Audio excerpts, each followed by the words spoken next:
Good afternoon from the Circus Sports at the Mint Kentucky Downs studio. I'm Ross Johnston. The Vols got their first SEC basketball win last night, beating Texas 85-71. Jacoby Gillespie dropped 34 points to lead the Vols in scoring. Also in two top 25 games, number 6 Duke beat number 20 Louisville 84-73 on the road, and number 7 Houston held on at home to beat number 14 Texas Tech 69-65. There is a big SEC game tonight as number 11 Vanderbilt hosts number 13 Alabama, with tip-off scheduled for 8 p.m. in Memorial Gym. Vandy is still undefeated on the year. There was some major news in the NFL yesterday as the Baltimore Ravens fired head coach John Harbaugh, who had been with the team in that position since 2008, leading the Ravens to 13 winning seasons and a Super Bowl win in the 2012 season. The Detroit Lions also announced they are firing offensive coordinator John Morton, who had the position for the first time this year before Dan Campbell took over play calling midway through the season. Lastly, there have been a few NFL draft declarations. Ohio State wide receiver Carnell Tate and safety Caleb Downs have declared, to no one's surprise, and Alabama quarterback Ty Simpson also declared for the NFL draft. For all your foundation repair waterproofing needs, visit USSTN.com. Breaking news at once on your home for the Titans and Vols. This is 104.5 The Zone.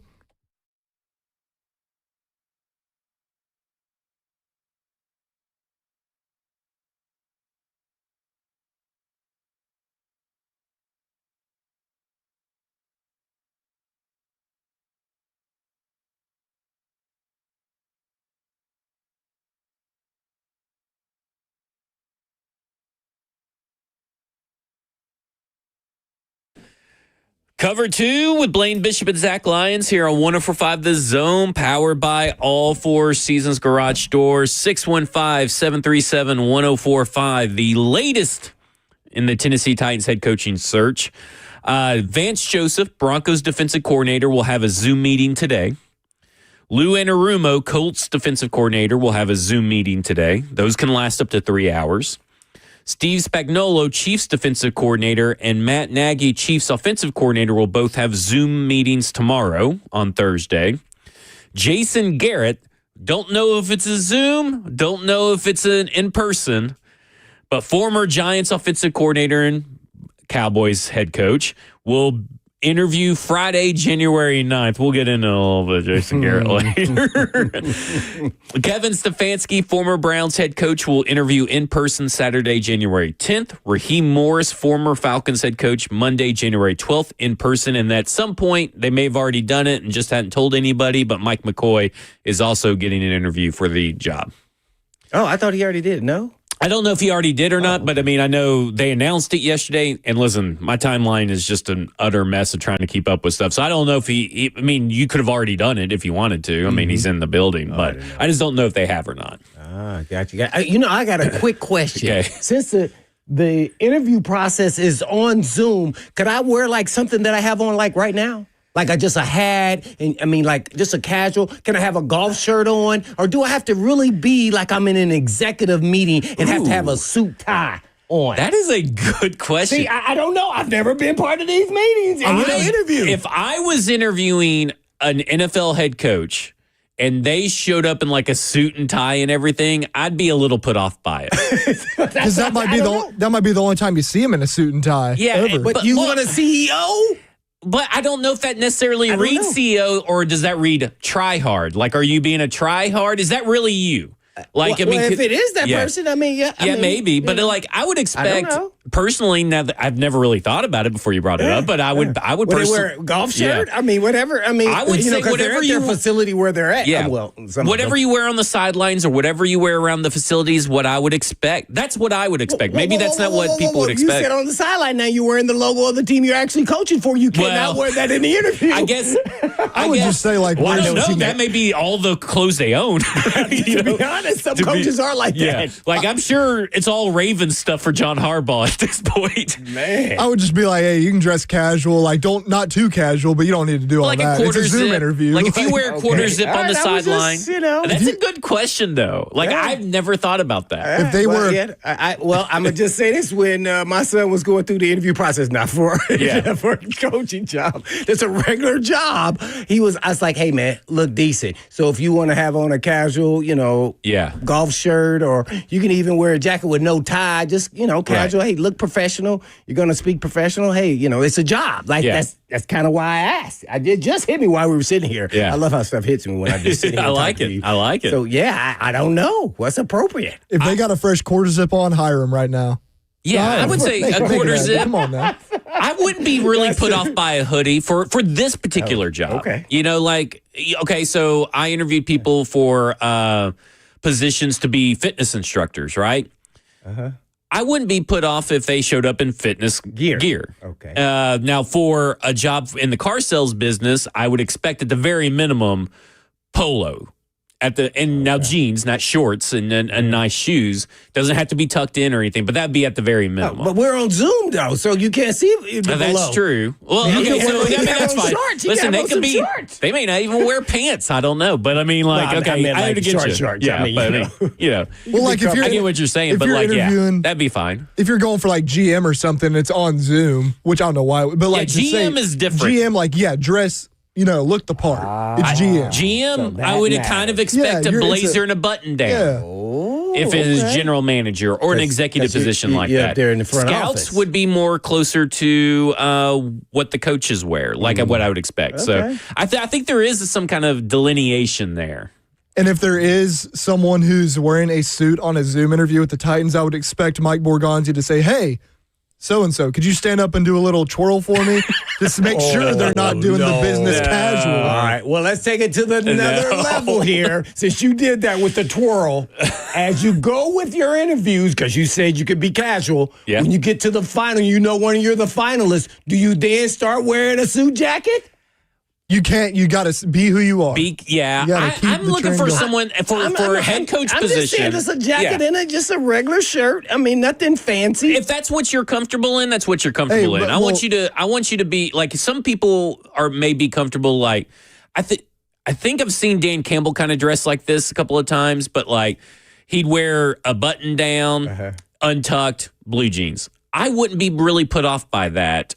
I wouldn't be put off by anything. I'm just wondering what was appropriate. I think that's appropriate for head coaching job. Head coach. Yeah, not Say like they had Mike McCarthy on Zoom, and he's wearing like just kind of casual whatever the first time, and then he makes it to the final, and it's on Zoom, and he's got a suit on. Why is this more important than the first one? Aren't they both very important interviews? Why are you dressing more for this one? Because this is serious. This is the final one. Aren't they all serious? Yeah, well, they was, but you don't know how far you'll go. I would have liked to see you in a suit the first time too. Nah, that's why I said if whatever suits your boat. I'm saying be who you are. Because you may be meeting the owner too. So like maybe meeting a bunch of football guys is a little bit different than meeting the owner.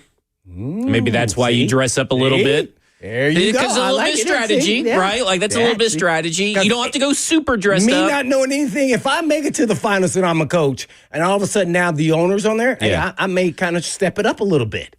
And then to do it, that's not who you are. No, I'm. This is it. I'm gonna give my best. Now you're making me do this. Okay, so they got any pictures of guys on Zoom? Okay, I'm saying I would make them stand up and twirl and be like, "Do you have the whole outfit on, or you just top?" I definitely would do that. Okay, so Brian Callahan wore a suit and a tie when at the press conference. Don't do it. At the press conference. At the press conference. Everybody got to do that, right? Okay, but I'm going to check Mike Vrabel though, because I am interested in that. At the press conference. Ooh. He wore one with the Patriots. I'm sure he wore one here. Did he? I think he did. Yeah. It's customary that you have to wear the color of the team if you get hired as the head coach at the presser, right? I think he had, I'm sure tie or like a little. I didn't know if he had a tie on. Oh. Hey, I can't find a picture of it, surprisingly enough. Yeah, he had a tie. So I guess you have to do it then. But I do wonder if you're meeting an owner, if that maybe changes your strategy. That's why you got to have, these coaches have agents, right? Kind of have to go through that. I do. That was an interesting look at that cover. We got 10 minutes out of that conversation. Hey, man, I just, I've never been, I love to be on the other side of it and giving questions. I will say this. The stand-up and twirl did not play well in the chat, Ross. Uh-oh. Come on, I saw that. Come on now. Didn't mean it like that. Let's see. What did somebody say about the twirl? Yeah. Okay, I could have left the twirl out of it, I guess. My bad. That was a little. Listen. I guess I'm just such a casual guy anyway. I personally wouldn't matter, but I bet there are people who do look into that kind of stuff and say, he did this, or because you're looking at everything, right? When you're in these interviews, you're dissecting everything about the person. And it's kind of like, okay, to use a different example, but Shadur Sanders, a lot of people compared his questions and answers, or the answers that he gave at the Shrine Bowl to the answers he gave at the Combine, and things drastically changed, and that puts up a red flag. Not saying that wearing something different would put up a red flag for everybody, but maybe there is someone that it would put up a red flag. You just never know. This is like Colin Cowherd with like the backwards hat thing. I don't want to see my quarterback in a backwards hat. Like, no, it's his head coach in a backwards hat. Oh yeah, right? that. Yeah, it's like it ain't that big of a deal. Yeah, it's not that big. Yeah. To me, it's not that big of a deal. But hey, listen, this is a good point. That's a good point. Like, especially on Zoom, I was watching this show last night called St. Dennis Medical, and it's a comedy show. And she was getting ready for a Zoom and like with Harvard or whatever, and she was changing everything in the background. She put it books of War and Peace, wore a certain top, and all that stuff. And then it was an audio interview just on virtual. Oh my! But like, I mean, to your point, I mean, some people may look at the background of your particular setup. I mean, that's why I have stuff in mind because, you know, when we did the podcast for Football and Other F Words, it was at home for a long time. So I'd make sure everything is clean and nice and neat. That's where I put my little Lego Batman thing back there, and I'd have little decorations and football books and other books and stuff. And but because you got to make sure people, you know, your background matters. There you go. All right, let's go to Sean in Murfreesboro. Sean, you're on with Blaine and Zach. Hey, how you guys doing? Always enjoying the show. I was just want to say, just like you just mentioned here, it depends what kind of job you get in, but I remember when I was interviewing for my job, I had even shined my shoes and I put in cologne on, shaved up, cleaned up, it wasn't a Zoom call, but it's still, I want to put myself in a situation that I was, and I kind of helped out for me, but like, again, background matters, how you show up, how you sit down, how you have an eye contact. So there is a lot involved. Yeah, there is, Sean. And one of the things that, I mean, that's different for the NFL, but like one of the things I always looked for when hiring people was like the time between jobs. Do you have a lot of jobs where you've hopped around from job to job to job to job? Short stays. With short stays, I'm out. I won't even pass you through the interview round. Because that matters. I mean, that shows loyalty, longevity. Were you good at your job? Like, I mean, that kind of unless you stuff. kept elevating your title. Yep. That's interesting. All right, we're going to talk more about the Titans head coaching job because obviously, maybe we should do like, who do you think would wear a suit in an interview? I tell you what, if someone interrupted me in an interview while I was talking, they wouldn't even make it out that after that. What the heck are you doing? I'm trying to go to break to help you. He was worried about he was going to forget. I know. I wanted to say it before it left my mind.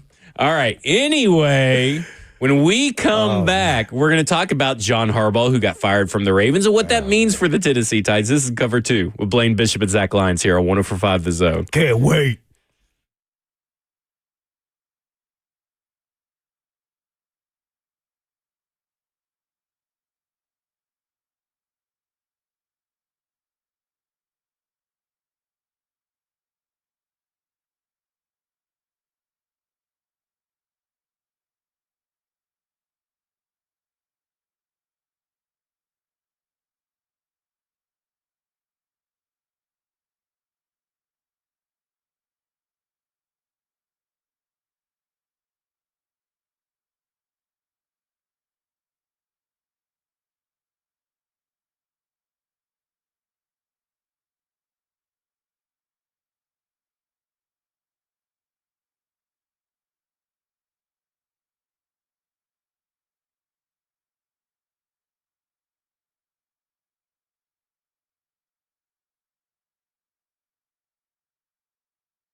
Cover 2, Blaine Bishop and Zach Lyons here on 104.5 The Zone, powered by All Four Seasons Garage Door and broadcasting live from the 104.5 The Zone Circus Sports Studio.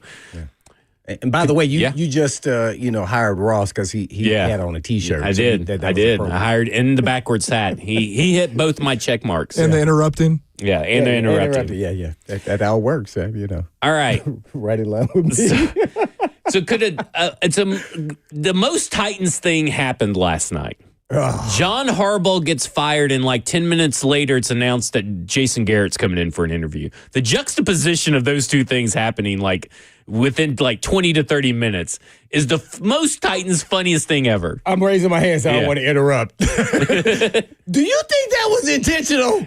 I was talking this through with Bananas. Oh, were you? And I said, I think that's hilarious that it came out right weird. shortly after that. And I think it's because whoever leaked it wanted it to fly under the radar.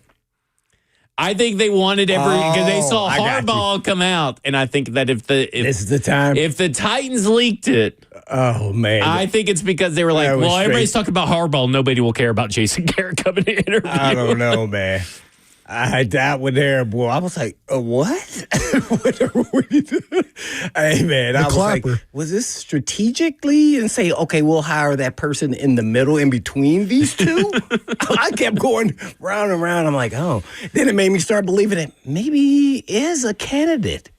I would say that if he's a candidate for anything, it would be offensive coordinator. But I would remind people the last time he was offensive coordinator and play caller was back with the Giants. I have totally erased the Joe Judge years at the Giants. I've totally forgot Jason Garrett was off for Joe Judge 2 years in a row. Oh, wow. And they were the 32nd ranked offense and 31st ranked offense. I talked to my Cowboys guy today. He it's told not me everything about Jason Garrett. Now, one thing he did tell me, though. Okay. He said, now, if you make him a CEO, that first of all, I'm going to tell you what he started with. He said, Jason Garrett, we all know, worked his way up from a player all the way up the ranks. That he did. With Jerry Jones. So that was part of his, movement there with the organization.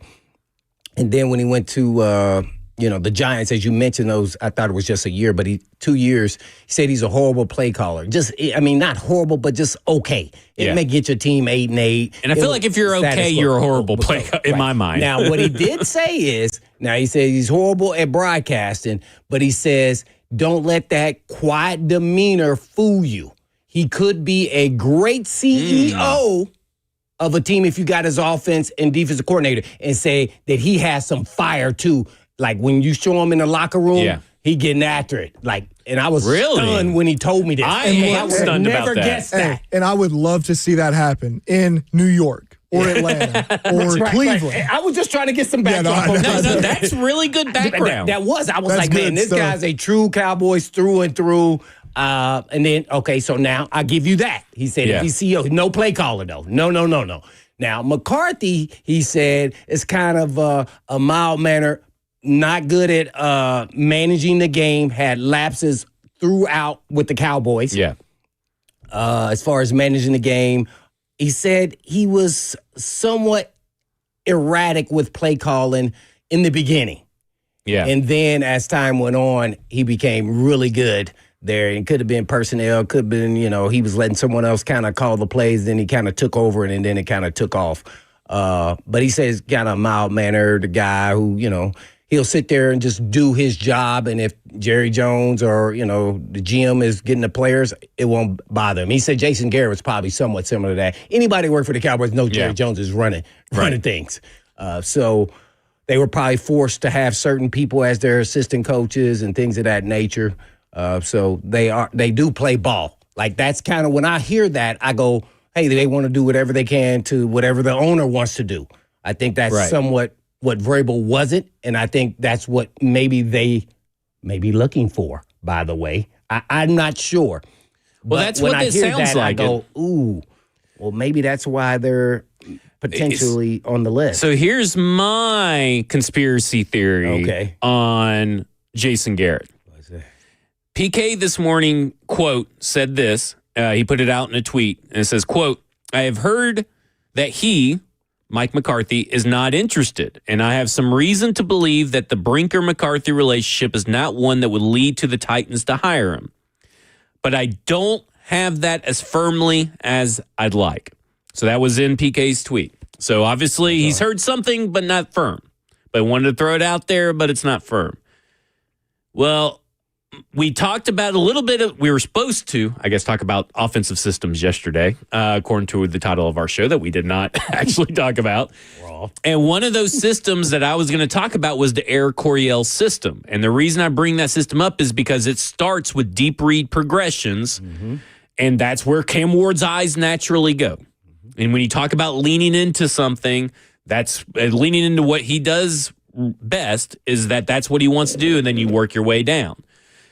Mike McCarthy runs that system. He runs the air raid. The Air Coryell system, not the air raid system. It's a little bit different. Yeah, It's West Coast. It's all West Coast. I mean, obviously, but like it's the Air Coryell, and so does Jason Garrett. And I'm wondering if, like, okay, well, we don't know much about this system. We want to hear more and see more about how this may fit with Cam Ward, not to hire someone, but to maybe find that offensive coordinator later on down the road as the OC. And so, hey, we can't get Mike McCarthy, who's the next best guy that we could possibly go ahead and bring in person for an interview. Now, we don't know Garrett's interviews in person, but it can be because he's unemployed. Now we can see it up close and in person with Jason Garrett, who is intimately familiar with that offensive system as well. That's my conspiracy theory. Man, that's pretty good. I saw one thing on social media. I'm trying to find it now, man. Oh my gosh, I can't believe I didn't.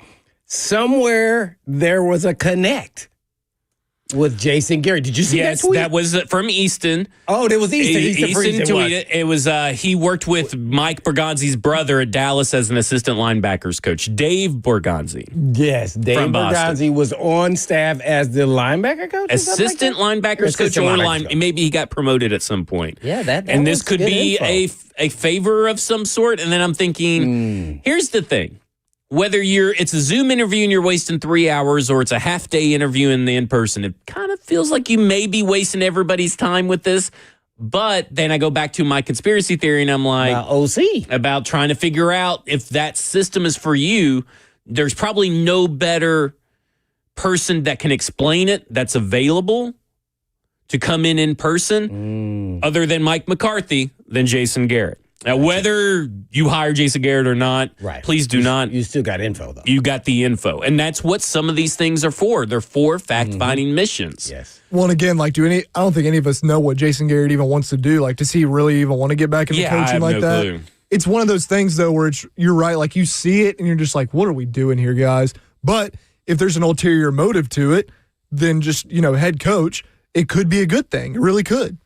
Because I think that's what they're trying to figure out. What did they tell me? They're trying to figure out what scheme is really going to work best. Because we've heard a lot of rumblings about it could be a new head coach, or that maybe Matt Nagy's going to be OC, or this is going to happen and that's going to happen, and they're going to help build the staff for whoever it may be.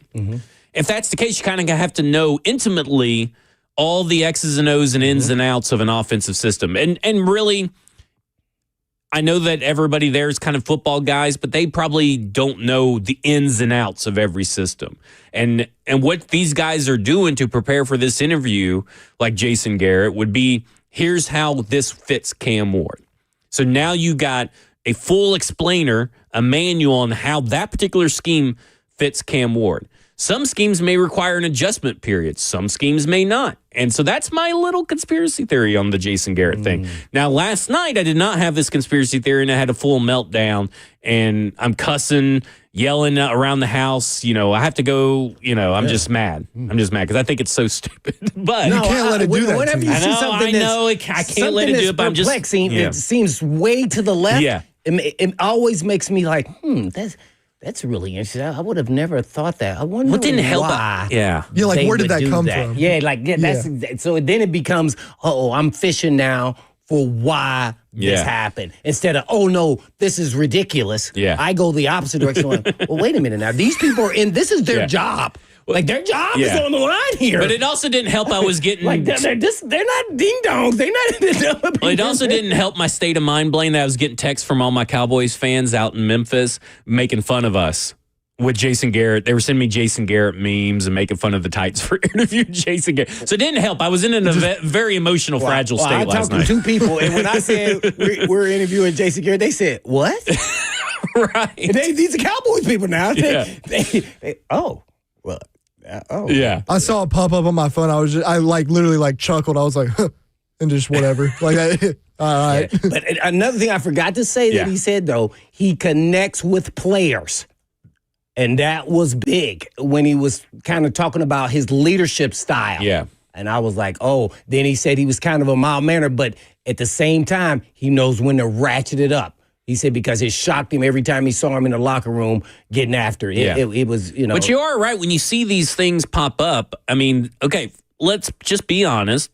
Objectively, this list currently as it sits is not a very sexy list. I understand it. Now, we know this list is not the final list. We know there's going to be other coaches added. There's playoff teams and all that kind of stuff. It's not a very sexy list. So you do kind of have to ask why. And I think it was you, Blaine. If it wasn't you, I don't know who it was. But someone said you would interview Mike McCoy, right? Was that you that said that? Just because you would have background on all the players and all the goings in and outs? Absolutely, I would interview. That's what it was. Yeah, I thought it was. And that makes sense why you would interview Mike McCoy, because you would have even further intimate details about the players on your roster. As a general manager who's about to have to make decisions whether I want to sign guys, bring guys back, and all that kind of stuff, you kind of have an idea of where that stands. I just love to get his opinion. He was there in the trenches with the guys, right. So that makes perfect sense. Like Raheem Morris. Why would you interview Raheem Morris, who has failed at 2 head coaching stops? Well, defensive coordinator position. DC, Get info on Chris Shula, who you may be super interested in, right? Like they worked together. Chris Shula worked under Raheem Morris. Same with Kevin Stefanski, probably trying to figure out what went wrong with the Browns. What's your offensive system look like? What would you do differently now that you have a young quarterback that allegedly they were willing to draft if the Titans didn't draft him? So what would you do? All of them, you can find a way to kind of make sense of what they're doing. I don't know, other than Matt Nagy, if we've really gotten a serious their top guys in on this list yet. Like maybe Matt Nagy's that top guy, but I think that Robert Saleh, Chris Shula, just guys that can't interview till next week. Maybe we'll see those guys next week. They're still coaching. Yeah. Apparently a lot of people don't even want to put in requests, is what Jonathan Jones of CBS Sport, you can go ahead and request, and they still can't interview till next week, but they want them to focus on the wild card game, and that's why you don't see a lot of the playoff head coaches or head coaching candidates even get a request. I got you. So I just, I don't know, but it's just, I'm kind of looking at them like, you can find a reason for why every one of these head coaching candidates are being interviewed. Mm-hmm. But I think we kind of know that most of these guys won't be on this staff regardless of head coach OC-DC. I think there's a few that could be candidates for that. Like Matt Nagy could be OC and not head coach. Raheem Morris could be DC, not head coach. But I think for the most part, you're just doing a kind of a fact-finding mission to figure out schemes and just getting a wide array of information. Yeah, well, you just never know. That's why you have multiple interviews, because you may get into a point where you may have to make one of these guys a choice. Yeah. Based off how maybe you didn't get a coach that you really wanted. And that happens. Sometimes you get your third choice and it turns out to be the best choice. Yep. So we shall see. But boy, this is going to be a long one, man. It's going to be intriguing, and I'm sure it's exciting for Berganzi. Yeah. I was talking about it today. I was like, this is a kind of like the way my mind works is like, this is a stressful time because all I'm thinking about is head coaching candidates, but it's also fun because I'm looking at all the chess pieces like, oh, you could do this. And then this guy, here's their staff. Like I'm, just pulling all this stuff.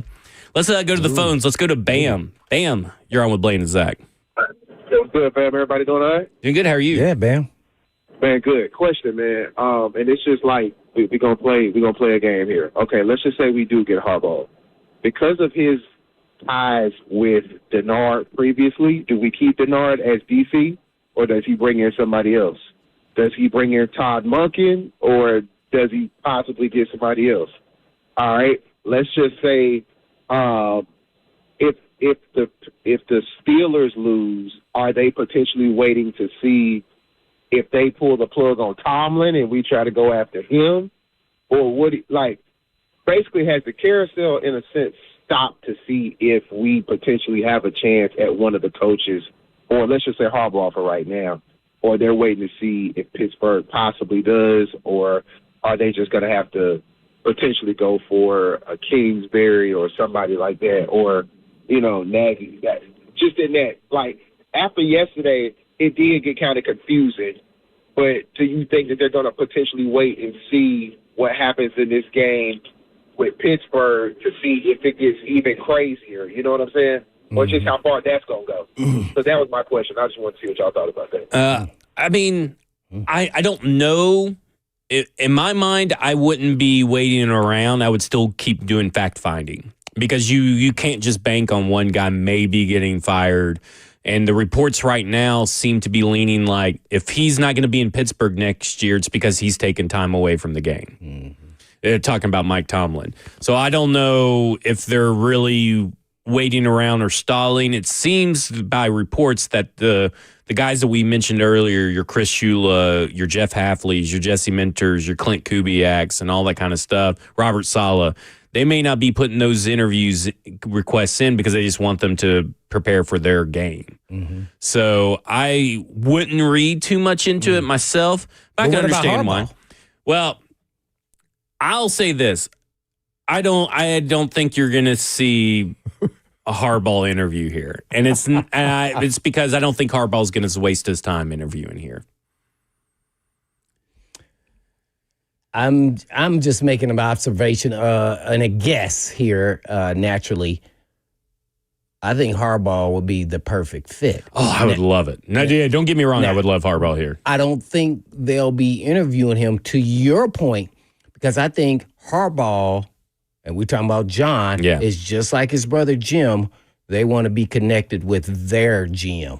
Yep. And I just don't know with his relationship with Berganzi, if there is one or not.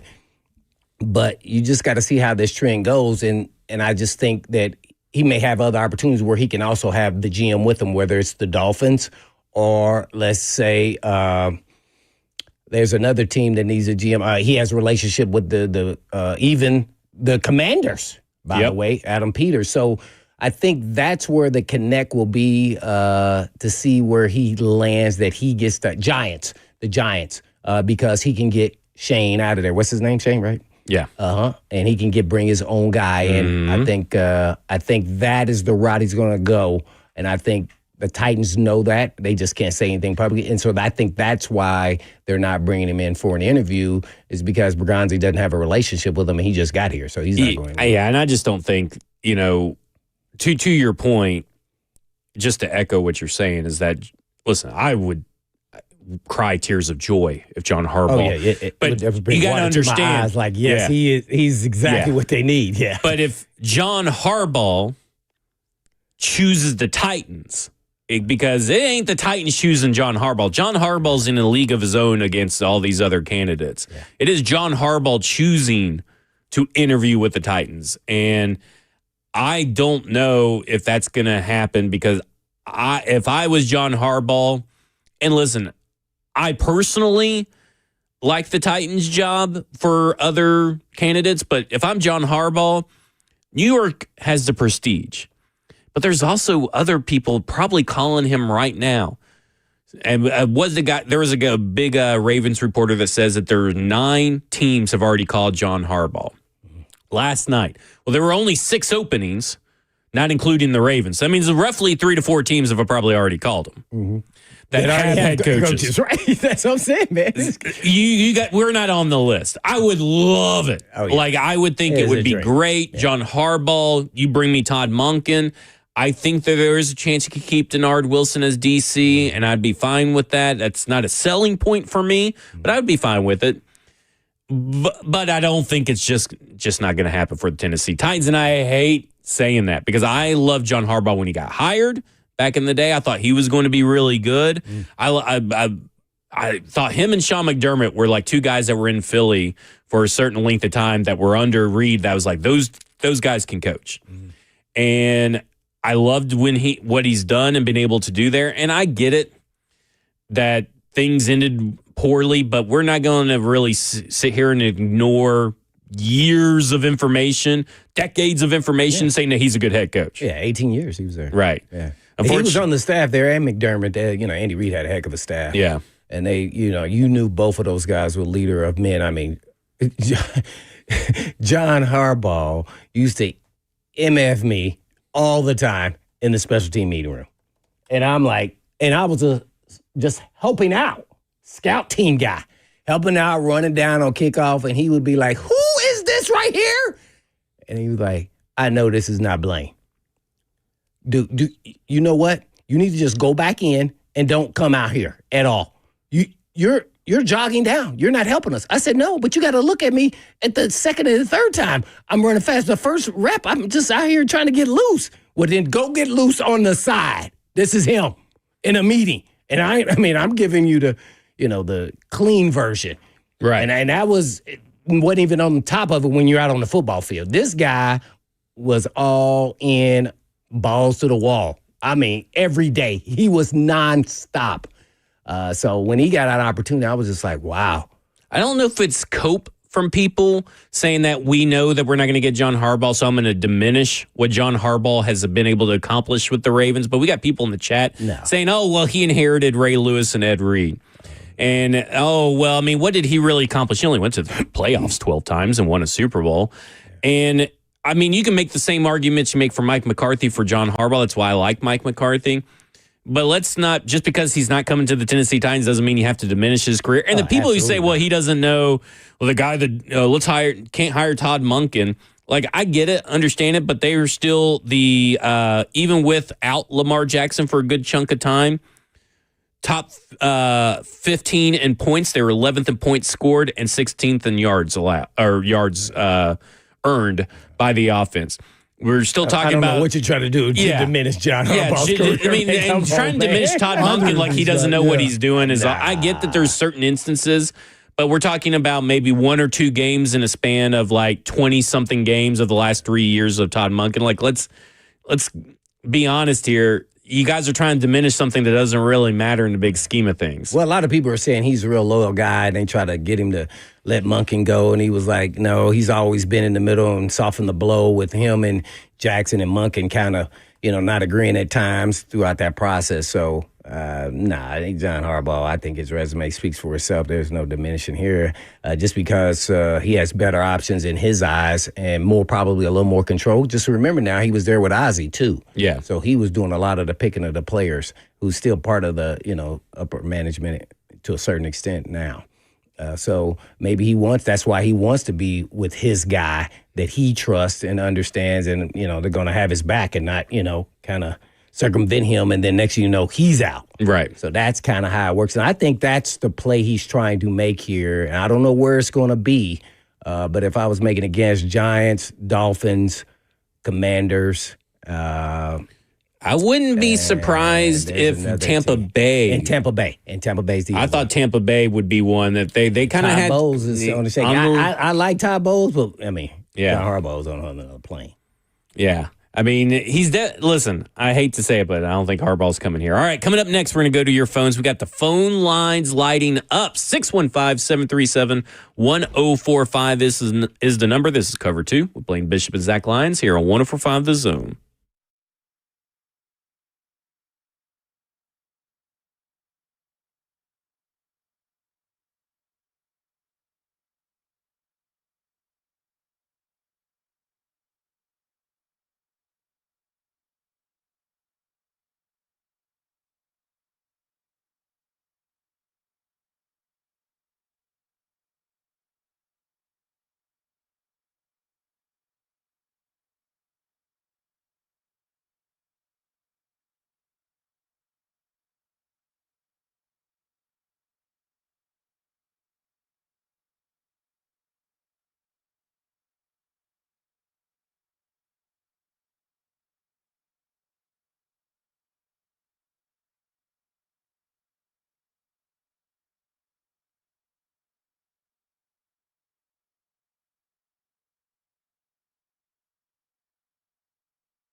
Cover 2 with Blaine Bishop and Zach Lyons here on 104.5 The Zone, powered by all four Seasons Garage Doors. 615-737-1045 is number. Sorry to burst everybody's bubble about John Harbaugh last segment. Well, but I just don't think it's okay. Listen, that means that we don't have to waste our time a lot on, daydreaming about John Harbaugh and his staff and Todd Monken's fit, who also runs the Air Coryell. Just want to throw that out there.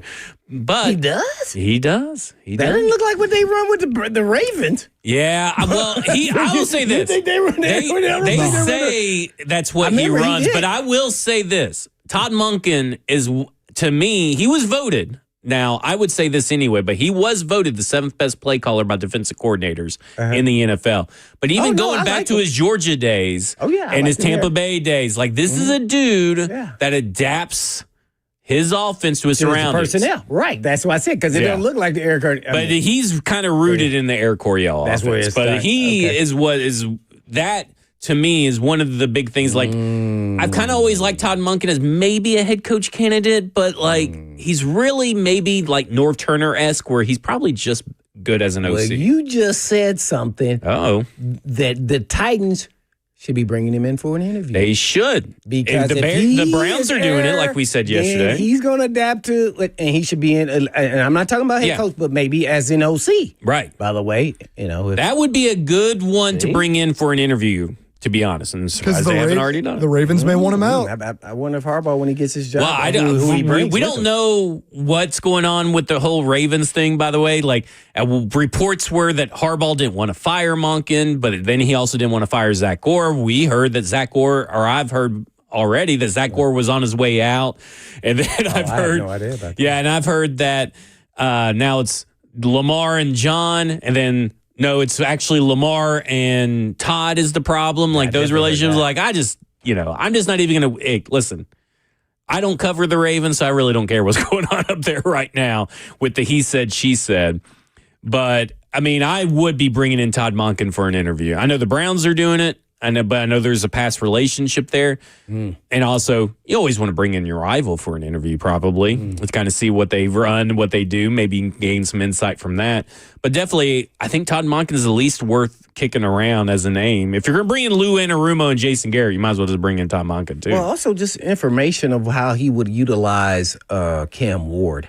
There's different ways you can skin a cat as far as offensive scheme, and he has that kind of background, so that's why I said, I would fish on that one a little bit just to see what he would say and what he thought of him as a player, and how he would utilize him. Yeah, I like OCs that have been able to kind of adapt certain things from the college game too, because college offenses are kind of like 5 years ahead sometimes. That's how Andy Reid always viewed it.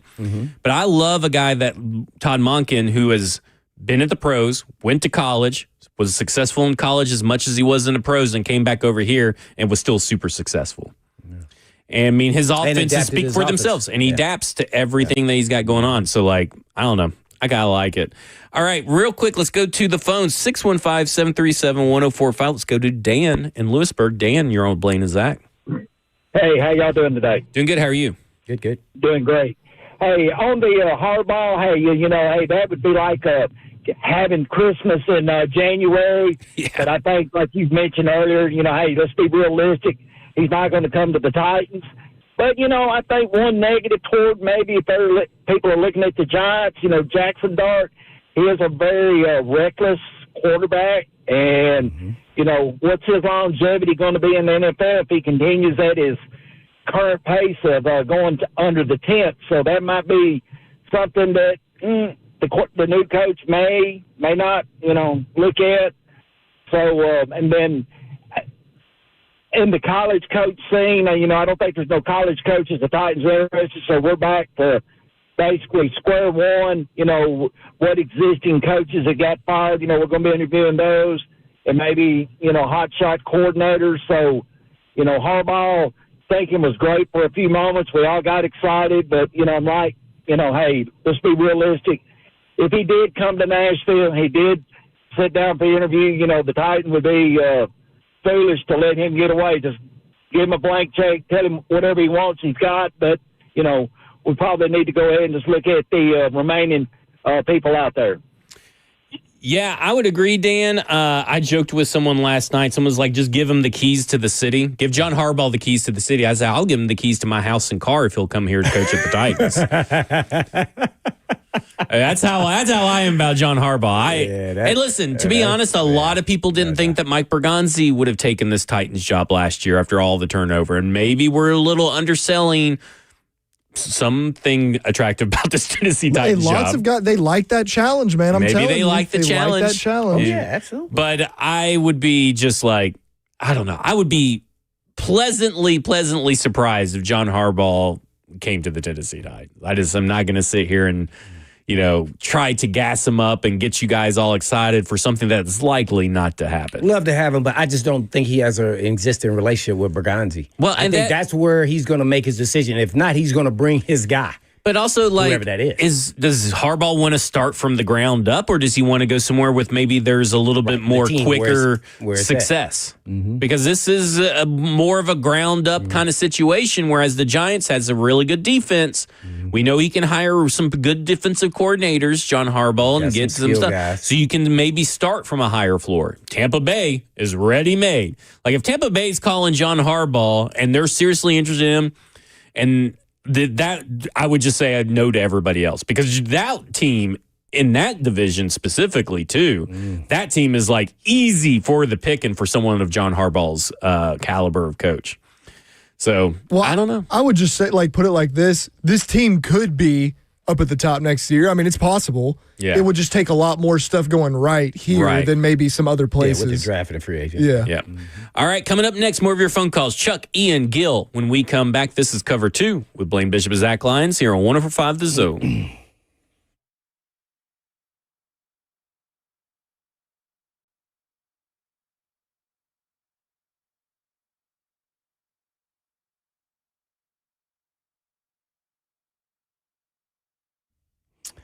You might not know this, but there's an auto repair company that pays its mechanics more than any repair shops that you know of in this area. Hey, it's Blaine Bishop for Eurofix. And why would Eurofix do that? A decent technician can make 50 to 60 grand a year, and a good technician that's pretty fast can make up to $120,000 a year, and a really, really fast technician who's really, really good can make up to $180,000 a year, and they're a mechanic. And can you believe that? And a lot of people look down on mechanics, and they shouldn't. And local owner Aaron Stokes is an ex-mechanic, so you better watch out. And mechanics are what make the world go round. And everything out there has to be worked on. So did you know that Eurofix is not open on the weekends? And you say, why? Because Eurofix wants the kids and mom and dads that are employed to have the weekends together and not apart. And Aaron Stokes figured out a long, long time ago, if home life is unhappy, work life is unhappy too. So that's why Eurofix is open Monday through Friday. And European vehicles are fixed at below dealer pricing. You also get a 3-year, 36,000-mile nationwide warranty on all repairs Eurofix performs. 5 locations all throughout Tennessee and more to come. And all you have to do is just give them a call at 844-EUROFIX. That's right, 844-EUROFIX, or you can visit them online at myEurofix.com. That's myEurofix.com.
Cover 2 with Blaine Bishop and Zach Lyons here on 104.5 The Zone, powered by All Four Seasons Garage Doors. 615-737-1045 is the number. Let's go straight to the phones because we got some people been hanging on to talk to us and ask us some questions. Let's start off with Chuck in Clarksville. Chuck, you're on with Blaine and Zach.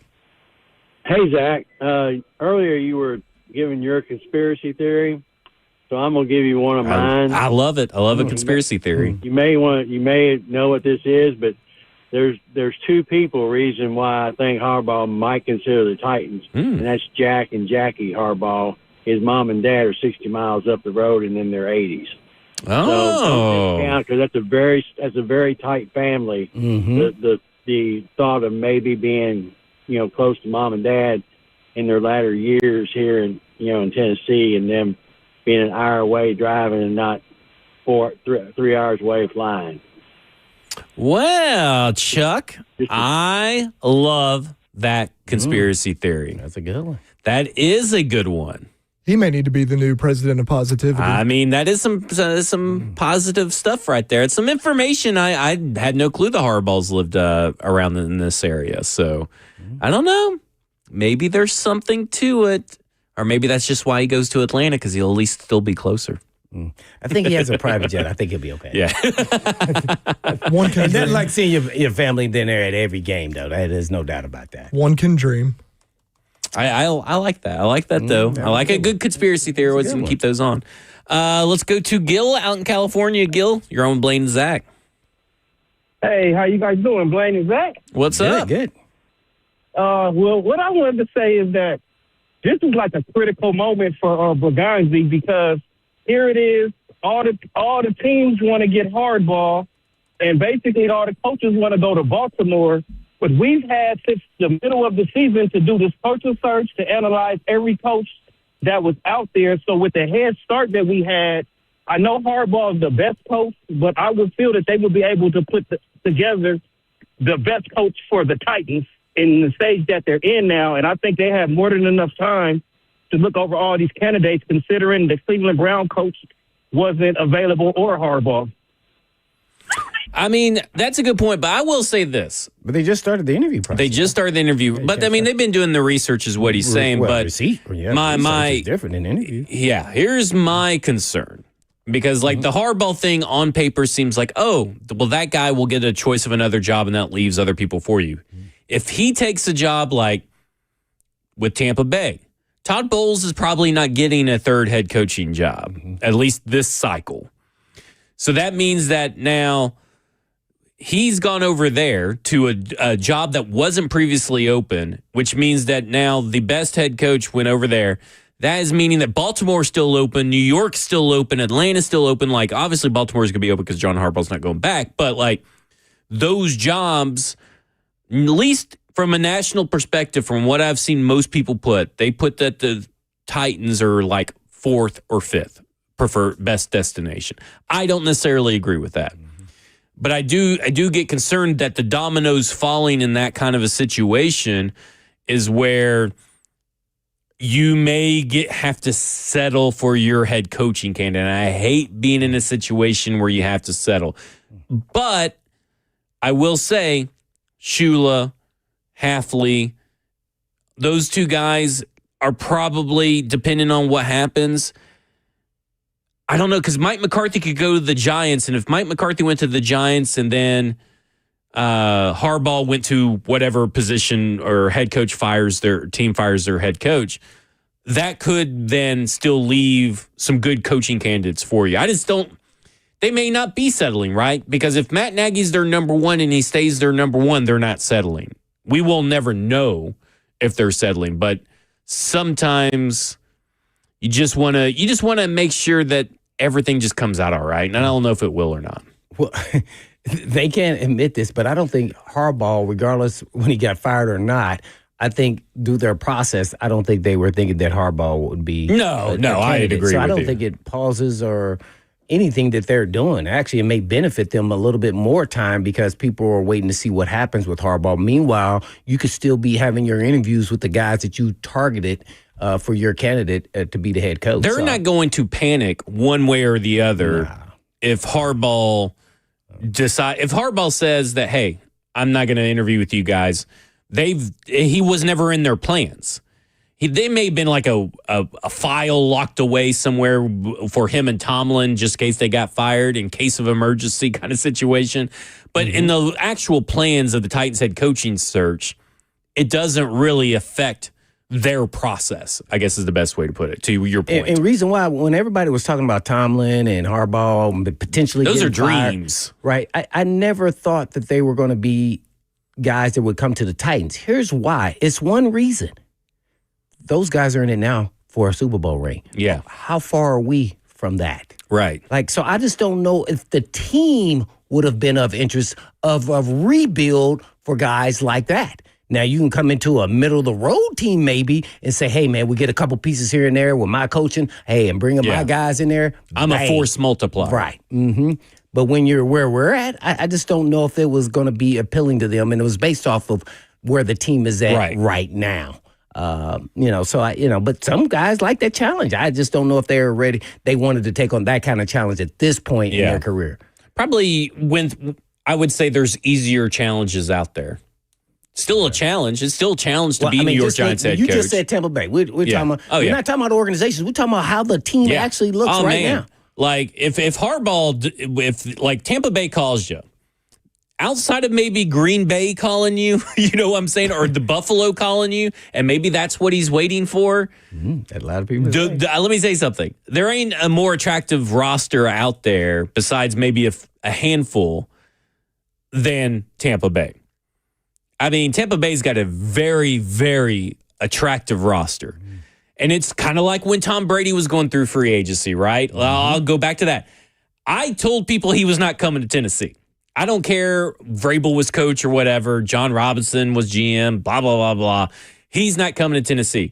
Because if I was Tom Brady and I had a choice, and I actually predicted he was going to Tampa Bay, choice between the roster at Tennessee at the time and the roster at Tampa Bay, there's no doubt that Tampa Bay had the better roster. And I know that Tennessee was actually pretty good, but the better roster was in Tampa Bay.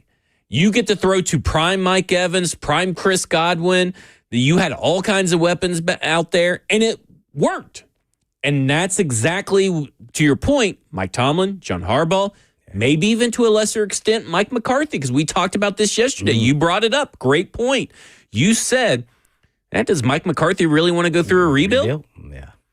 Maybe not. And maybe that's what's kind of turning off some of these way more experienced, qualified candidates. Doesn't mean you can't get a good candidate or a good candidate that fits for you. Just means that, hey, maybe you can't get the top tier elite kind of coaches out there that are available in this cycle.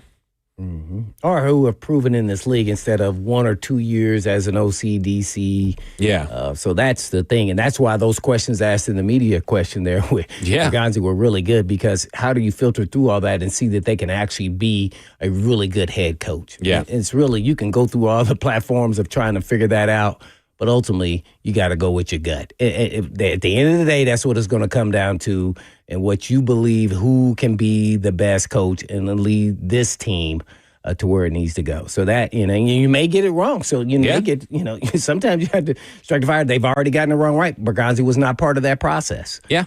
So it's tough, man. It's a tough call there when you just don't know how people will be in that chair as the head coach. Like I keep bringing up, I like Kubiak's style, but I have no idea if he has any leadership. If I talk to some people right now, which I did yesterday, they were like, I don't know if he's quite ready yet to be in that chair. He's kind of a mild-mannered guy. And, Kyle Shanahan was a mild-mannered guy, and it took him a long time to get to the point that he's at now, just to being head coach of San Francisco. You got to remember, he was offensive coordinators for the Browns, the Falcons. I mean, he kind of floated around, and he's kind of a mild-mannered guy at times. Right. Now, he could be stern and be, angry and all that kind of stuff, but it took a while for him to get head coach. And I could see the same thing with the kind of Clint Kubiak. In today's NFL, it's a little bit more accelerated. May not take as long as Kyle Shanahan, but I can see that. It's kind of like Jesse Minter for me. Like, I think Jesse Minter can be a good head coach, but I'm just not sure, is his leadership style, Can he handle being in the chair? Because, he's been around the Harbaughs and all that stuff, but he's kind of a more reserved. He's not like the Harbaughs. He's a little bit more reserved. Nah. So, how does that play? I wouldn't know because I'm never going to be able to interview him unless he actually gets a job and maybe we get him on the show. But, I wouldn't know how Jesse Minter actually is in practice and in meetings and this and that. I don't know how players respond to him. Now, his players look really good on the field, right? Mm-hmm. And he's doing a lot with a little bit less than most defenses do. Same with Clint Kubiak.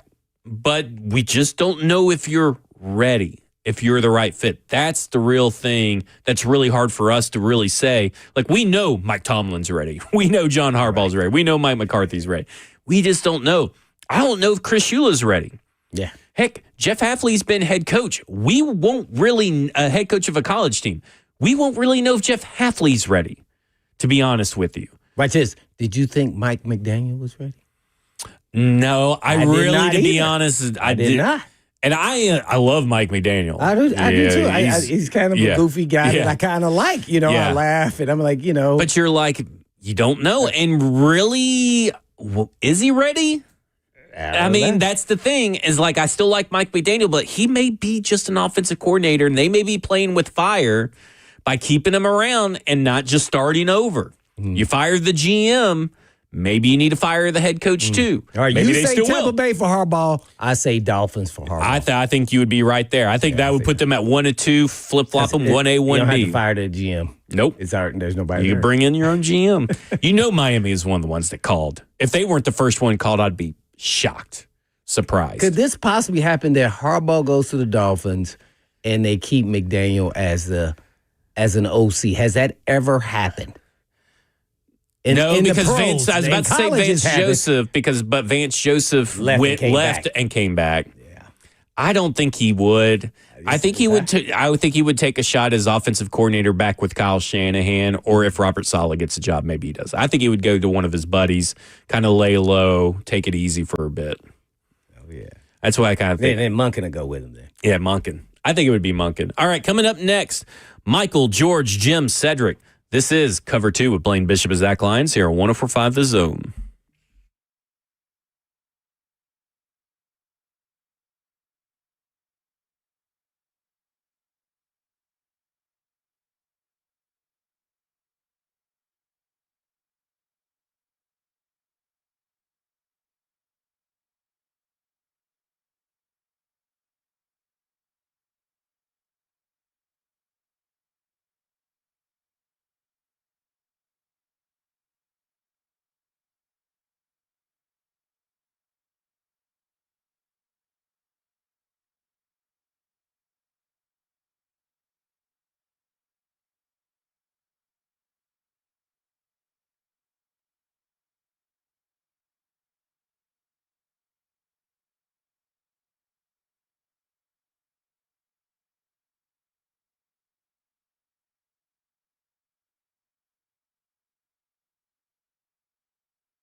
Cover 2 with Blaine Bishop and Zach Lyons here on 104.5 The Zone, powered by all Four Seasons Garage Stores. 615-737-1045 is the number. A lot of phone calls today, and I love it. I love when you guys call in and interact. 615-737-1045.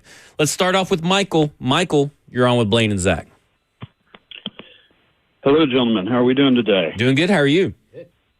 Fantastic. Good to hear your voices live, man. I've been listening for a long time. I'm usually listening a day behind on the podcast just because of work schedule and things like that. Yep. But glad to finally talk to both of you live. Appreciate that. So, all right.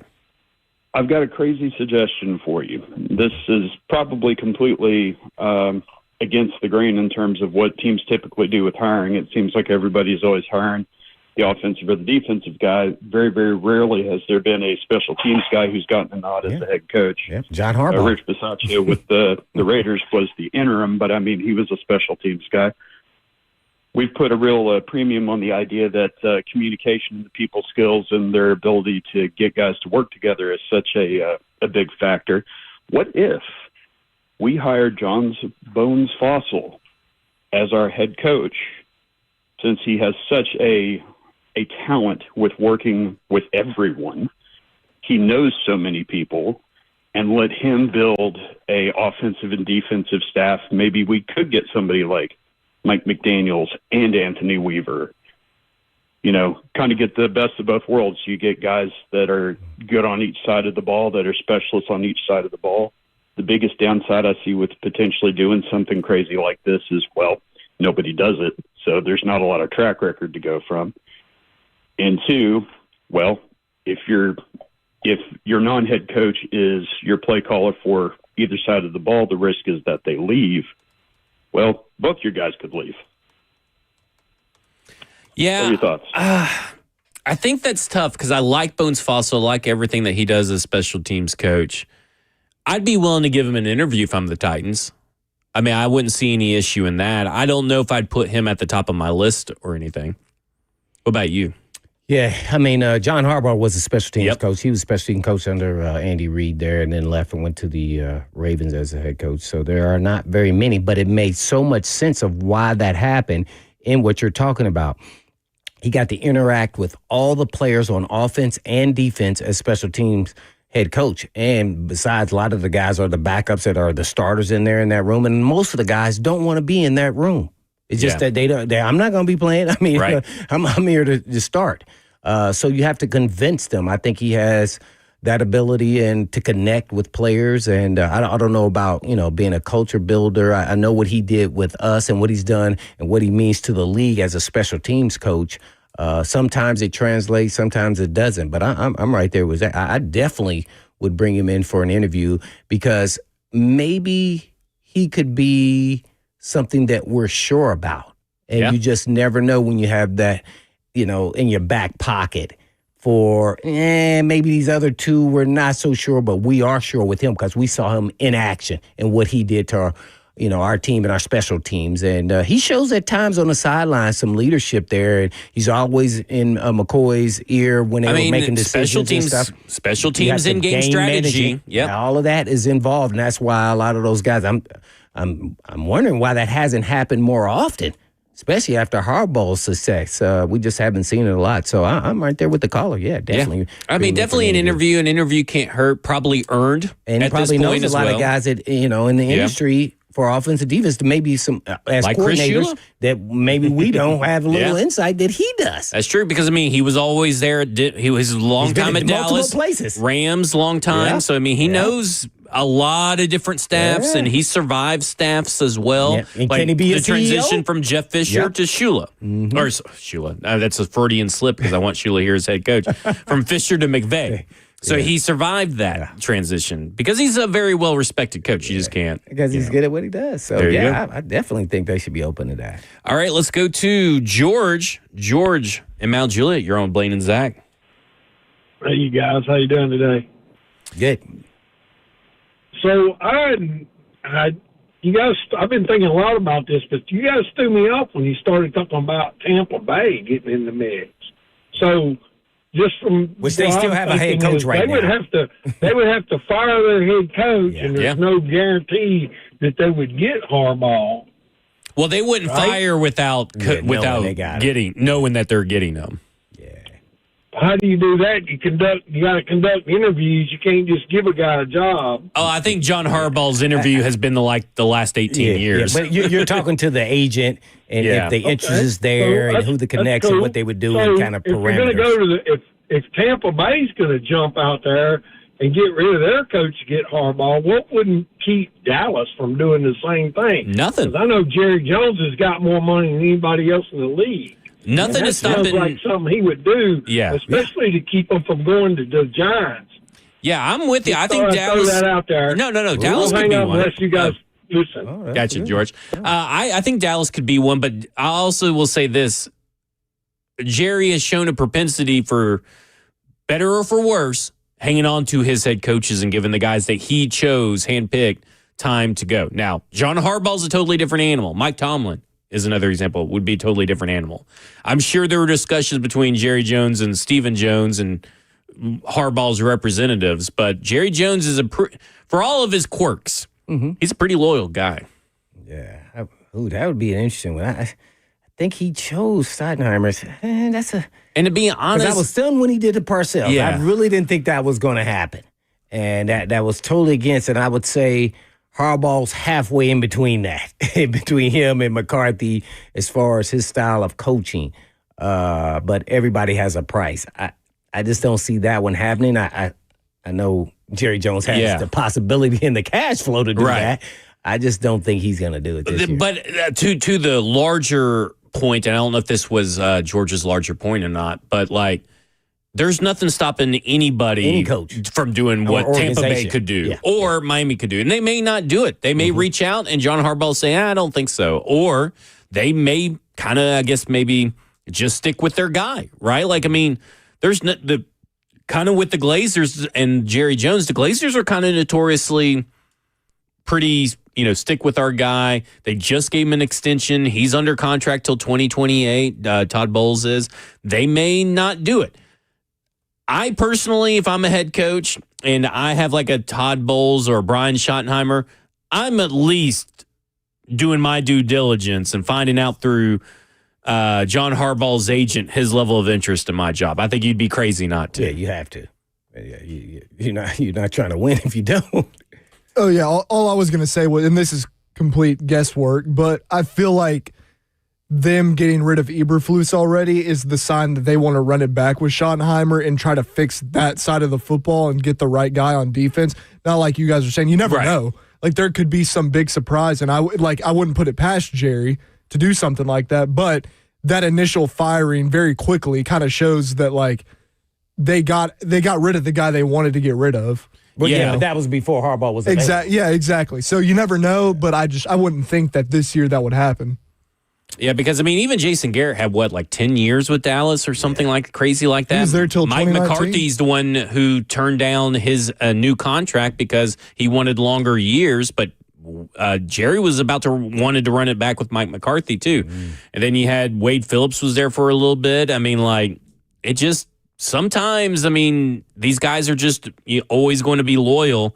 But John Harbaugh would definitely make me second guess keeping Brian Schottenheimer. The tough thing about Miami, and I don't know if y'all would know this because I have no idea, like, would Stephen Ross get rid of McDaniel for Harbaugh? Because they don't have a GM right now. They're trying to find a GM. Yeah, but I mean, John Harbaugh he could bring a GM. There's probably someone in the Ravens organization. Yeah, I got you. Okay. Yeah, I really do. There's probably someone in that Ravens organization, which is one of the best front offices out there, that he knows that he could be like, let's bring him. I mean, Ozzie Newsome, technically, does he even have a title? I'm not saying that he would come to Miami, but, I'm just saying. No, it's somebody's name I forgot he's connected to that's in the industry. That's not with the Ravens, though. Oh, is it not? A connect, yeah. Maybe he's over at the Chargers? Is Ross, maybe. Yeah, maybe with his brother. Did Ross go to University of Michigan? Ooh, let's check. That's a good question. That's why I keep saying the Dolphins is because I said, you pick Tampa Bay, I take the Dolphins. Is because I think. Look at you. I just guess. I'm saying University of Michigan. They have a relationship with they got a strong relationship just with in general. Ross. Yeah. University of Michigan. Here's how I thought of that. Because when Jim was available, they thought he was going to go to the Dolphins then. Yeah. They thought Jim was. And he played them in San Diego. Yeah. Well, look at you. Look at you. That's I what love they're, that. I love that nugget. I take a lot of notes from you, so I start digging a little bit. Did you know That their was a guess. Did you know their business school is called the University of Michigan? I don't know, man. Stephen M. Ross School of Tampa Business. Dolphins. If he ends up one of those two spots, man, I'm gonna die laugh on that one. I mean, I think it's totally possible. I mean, I feel it. I just feel like I don't know if he's really going to take one of the currently open jobs. Would you want to go to the Giants? If I'm Harbaugh's going to have to let go of that GM now. Okay, so I think they would fire for Harbaugh. I don't know if they'd fire for McCarthy. But if I'm Harbaugh, I think I would. Because I think with Todd Monken and Jackson, I'd bring Todd Monken, obviously, but with Jackson Dart there, I know there's some, injury concerns and everything, but that defense is pretty stout. It's ready. It's just like, it's ready for a competent defensive coordinator over there. And I think that there's a couple, you got Malik Neighbors, the offensive line played all right. You got two young running backs. I know one of them's coming off an injury. If I'm Harbaugh, I'd be like, yeah, I think I can make this work. I think I can make this work pretty quick. Now, it's a competitive division, but he ain't no stranger to a competitive division. He ain't scared about that. By the way, Ozzie Newsome is the executive vice president right now. Oh, I didn't know. I know he's there. I didn't know if he had a title, but I know he's there because you see him all the time up at the combine in the booth with Eric DeCosta. What's and his John title? Harbaugh. I missed it. I'm sorry. Executive vice president. Mm-hmm. All right, let's keep going to the phones. Let's go to Jim. Jim, you're on with Blaine and Zach. Hey, can you all hear me? We can hear you. Yes, sir. All right. My perspective is look at the Adams family history. They had Bum Phillips, Wisenhunt, the only two coaches they hired that had head coaching experience, and they're never going to do it again. So why do we talk about somebody that's actually got head coaching experience? It's not going to happen. The family doesn't like somebody that they can't control. I mean, was Malarkey? Well, I guess he was an interim at first. Yeah, Malarkey. Oh, so I didn't even think about that. Those are the only two that weren't interim that became head coaches that just outright hired. Oh, yeah. I mean, I do think that with this job, there comes a level of, and I think this is like this for many NFL teams, a level of Game of Thrones political.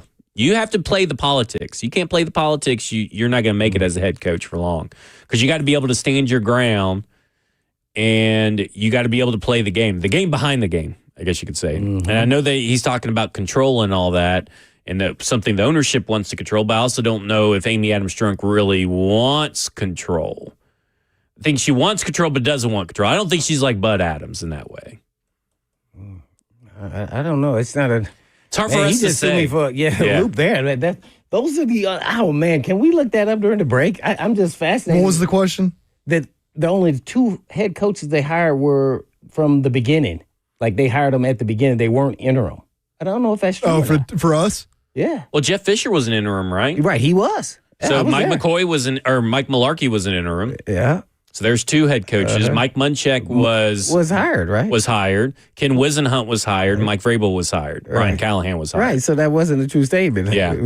Oh, yeah. I was reading this report, so I didn't hear that statement. Were you reading the Buccaneers thing? I was reading the Buccaneers thing that he sent me. Buccaneers head coach Todd Bowles told who's the NFL Stroud? Rick Stroud, yeah. That he will be back for 2026, but there will be staff changes coming. Tampa Bay started the season 5-1, but finished this year losing 8 of its last 11. TampaBay.com reports. Yeah. That was earlier today. I think I saw her yesterday. Oh, did you? This particular tweet was at 2:34 p.m. Let's see when Stroud posted it like 30 minutes ago. But I don't know. 34 minutes ago, the story was posted. Yeah. So that must mean if that story's out there, either Todd Bowles is putting their feet to the fire and saying that he's got the job and we're whatever, or the Harbaugh's not going to Tampa Bay, so we can eliminate that one off the list. Well, here's what I take from that is they said you're going to have to make some staff changes. Yeah. And he said, we'll do.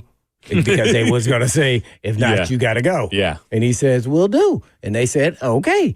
then let's make those changes. We get, put it out there. So I think that's what happened. I don't know if that should have happened as far as what's going on with them, but they're going to give him a shot. But I still have reservation. I know that's your team, but Tampa Bay. But I still have reservation because owners can change their mind in a 24-hour window like no other. And they can all in, and then next thing you know, we decided, because what if make a Harbaugh clean sweep now? What if something happens and then Harbaugh suddenly lights up your phone? You see it on your caller ID. Yeah. Maybe something else happened on his end, and he's like, "Oh, wait a minute. What about Tampa Bay? Let's call Tampa Bay." Florida taxes, nice weather. Never know. Man. All right, phone calls coming in. So let's go to Cedric. Cedric, you're on with Blaine and Zach. Man, listen, I'm hoping for Petty John Harbaugh to go to the Cleveland Browns, the original Cleveland team, stick it to Bisciotti and DaCosta, stay in the division, get to see them Ravens twice a year, and get to coach Myles Garrett and all them guys up there. Man, that would really stick it to them folks in Baltimore for Harbaugh to whoop that tail twice a year, man. So I'm hoping for Petty John Harbaugh to take himself on up to Cleveland, baby. Yeah, that sounds nice. Let me say this. He ain't going to Cleveland. Yeah. I would be floored. I would love it for what he's talking about, the drama and stuff. But he is not going to Cleveland. I'm going to tell you one thing about the Harbaugh brothers now. They do their homework on organization. Yeah. They do their homework. I just don't think that even is a fit anywhere around for him to do that. But, if you want to get back at somebody, you never know what kind of decisions are made. Yeah, I would just be shocked. Yeah. Shocked. I would be more shocked if he went to Cleveland than I would be if he came to Tennessee. I mean, I just don't think there's any chance that he goes to Cleveland. By the way, just real quick to clear up confusion with the Titans called, Jeff from Spring Hill just called and said that the caller was saying that the only head coaches we hired who had been head coaches were Bum Phillips and Ken Wisenhunt. No one else had been a head Mike coach. Mularkey had been a head coach. He Not had. just an Twice. interim. He'd been a head Or coach. maybe it's Mularkey. Had Wisenhunt been one before with the Chargers? with the Chargers. So there's three of them? Yeah, so there's three of them. Yeah. Yeah, Mike Mularkey had been a head coach. That's why I kept on saying. Yeah. Well, we're closer, though, than we were. We were. What else we thought he was Yeah, saying. Mike Mularkey was coach of Jacksonville and Buffalo before That's right. Yeah. coming here. So, yeah. So, They've still done it incorrect, both ways. but pretty close. They've done it both ways. Yeah, they have done it both ways. Okay, coming up next, we'll go to Charles out in Gallatin. This is Cover 2 with Blaine Bishop and Zach Lyons here on 104.5 The Zone.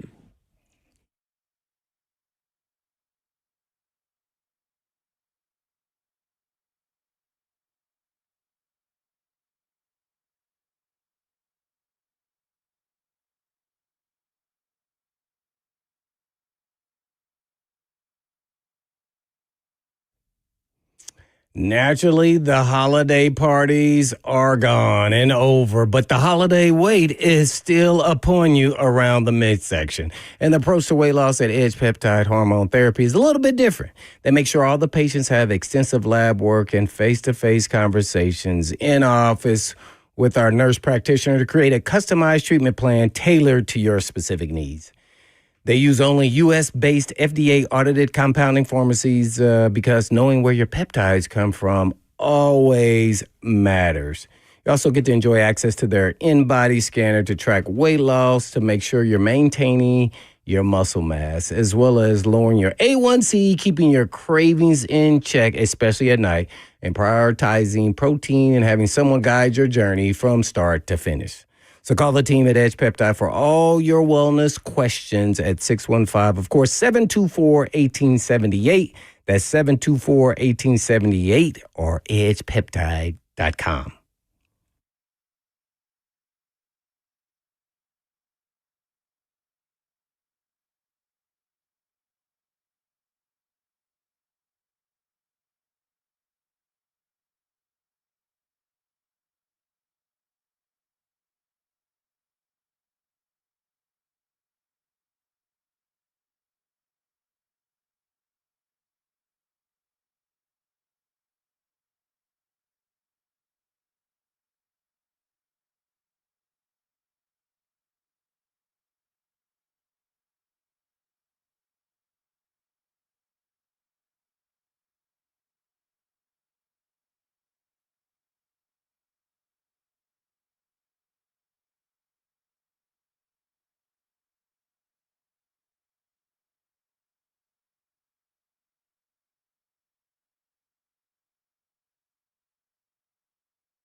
Cover 2 with Blaine Bishop and Zach Lyons here on 104.5 The Zone, powered by All Four Seasons Garage Doors. 615-737-1045 is the number. Ty Simpson's going into the NFL. We haven't talked about the embarrassment of a game between Alabama and Indiana. We'll talk about all that tomorrow. I just wonder why. I'm trying to put it off as long as I can. Just as long as I can, I'm trying to put it off. We know you can do that. Yeah, so tomorrow we'll talk a little bit of college football because guess what? College football playoffs start tomorrow night. The semifinals between Miami and Ole Miss tomorrow night, 6:30 p.m. So we got football tomorrow through Monday. Don't we do, man. That's we good stuff. do. It's good and high quality football because Wild Card Weekend.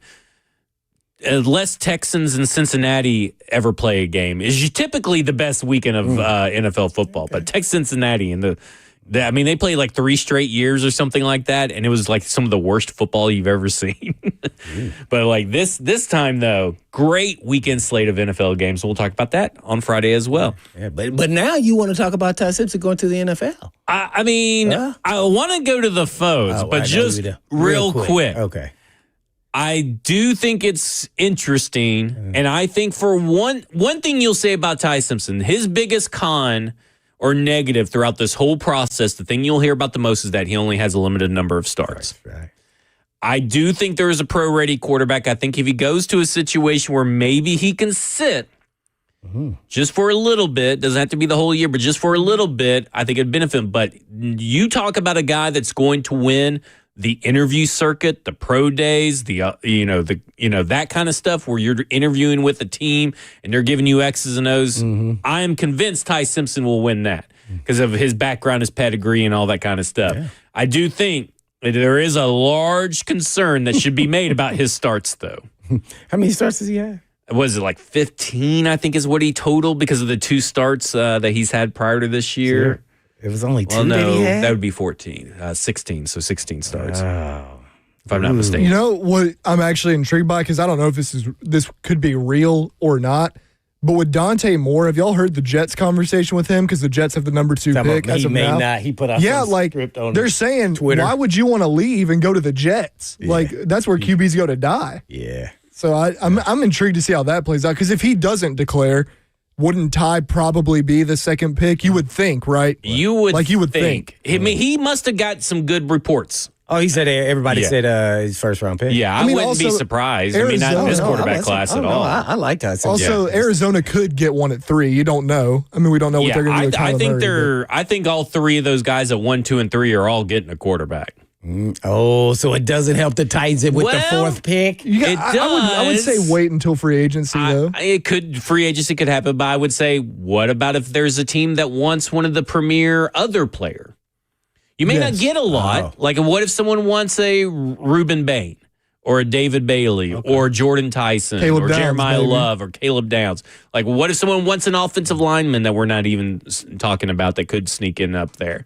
Like, there could be other people that want to trade up, because remember, there's been like, a bunch of day 1 trades in round 1, and like only 3 out of I believe the 24, if my memory serves correctly, I'd have to pull it up, but like only 3 have been for quarterbacks. Everybody else has been trading up for other positions. So it's still not dead yet.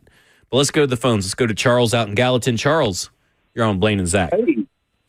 Hey, a couple of things. One, are we not on our 3rd GM? And 3rd, maybe if you want to consider the part-time coaching situation, our 4th coach in 3 years, 3rd GM in 3 years. And I just don't. I wish I could say I feel confident that Amy will make a right choice, but she's kind of responsible either way. She either made the wrong choices, or she's just not managing the situation. I mean, she's not allowing the coach to have any control. I mean, we had Bill Cowher one time was coming here to talk to him about it, and then he couldn't get any control. He didn't come. Peyton Manning was stopped by, was going to talk to him, and when that happened, there was the same situation. He went straight on left and went straight on to Denver, and so I just don't have a whole lot of confidence in her. But in a couple of years, I guess we're going to be able to lose in style in that new stadium. So Thanks, Charles. I guess it's hard for me to put the sins of Bud Adams, the sins of the father, on the daughter. And Peyton Manning not coming here is not because of ownership. I have it on good authority. It's because of Chris Palmer, the offensive coordinator at the time. That was a true statement. Yeah. That happened. Yeah. He wanted to be making calls. Peyton Manning said. Okay, so you know that story. Okay. Oh, well, I didn't know if it was on at the time. At the time, absolutely it was. Gotcha. I'm like, what? He need to go. Yeah. Right. I don't remember the Bill Cowher thing. I do not remember. I just tried to look something up. I couldn't get anything I've never on seen it. anything, heard anything about Bill Cowher. I don't remember that, but that's also you're blaming her for stuff for Bud Adams. Like, no. I think what Amy Adams Strunk is really trying to do, and I know it doesn't look that way, but she's trying to get back into the playoffs. And she's tried a couple different methods to get back there, and it hasn't worked. And so I think she, at least on paper, from what we've heard, is taking a little bit of step back, at least from round one of this interview process, and letting the football people do football things. It seems like she's given up control in this situation. Maybe that's the missing ingredient, is that she's given up control. Now, she's the owner. It's her right to go say, hey, I know you guys want to preach patience over panic, but we got to fire Brian Callahan right now. I don't really think it's the worst decision she's ever made out of all this, but I mean, I can't go back to Bud Adams and say, well, Bud Adams did this, so Amy Adams Strunk is going to do the same thing. Yeah, no doubt about that. I would say she's trying to find the right combination of coach and GM. And so I could say, hey, when she realized that something went wrong and if it was a bad hire, she moved on. And that's all you can ask. You keep swinging at it, and hopefully they get it right this time. The worst thing you could do is not admit you made a mistake. Oh, yeah. And she made a mistake. Like, she made a mistake with hiring Brian Callahan. I don't think she necessarily made a mistake with Mike Vrabel, but maybe she made mistakes leading to, in the handling of Mike Vrabel, to lead to the firing of Mike Vrabel. Maybe, it takes two to tango. It takes two to tango. Yeah, right? So, I don't think she made a mistake of firing John Robinson. John Robinson had 3 straight duds of a draft class. And then you take in some of the duds of free agency. I don't necessarily...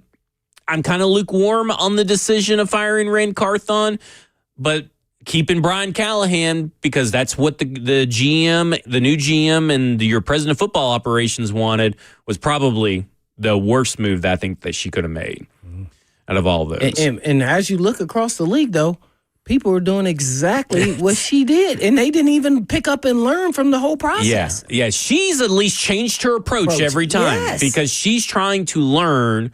You got to remember, she's only been doing this for now, I guess you would say, 10 seasons. Mm-hmm. So she's very young compared to these other owners. The Dolphins are keeping their coach. The Giants are keeping their GM. Well, look at the Raiders. Nobody wants to be compared to the Raiders, but the Raiders have fired a head coach every season, almost. 5 years in a row. They brought in Tom Brady to help out.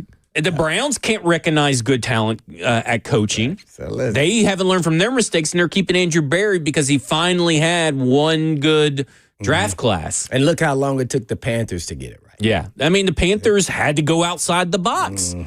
And they look like they've gotten it right. And they kind of, to me, that seems like a good think about all the times the Texans have gone through, or Jacksonville has gone through. And then Jacksonville's a great example of they kind of switched stuff up. They fired a GM that they were going to keep, but they brought in a head coach and a GM at the same time, and they are football nerds. And they're flourishing right now, to your point. So, you actually want her to admit that she made a mistake and then try to correct it by trying something different. And right now, what she's trying different is removing herself as much as possible from the equation. Let the football guys do football things, and then when she comes in at the end, hey, you know what? I like this guy over this guy, because obviously you can go either way when you're making that final decision. So yeah, there you go. All right, that will do it for us. This is Cover 2 with Blaine Bishop and Zach Lyons here on 104.5 The Zone. And in the meantime, and in between time, peace.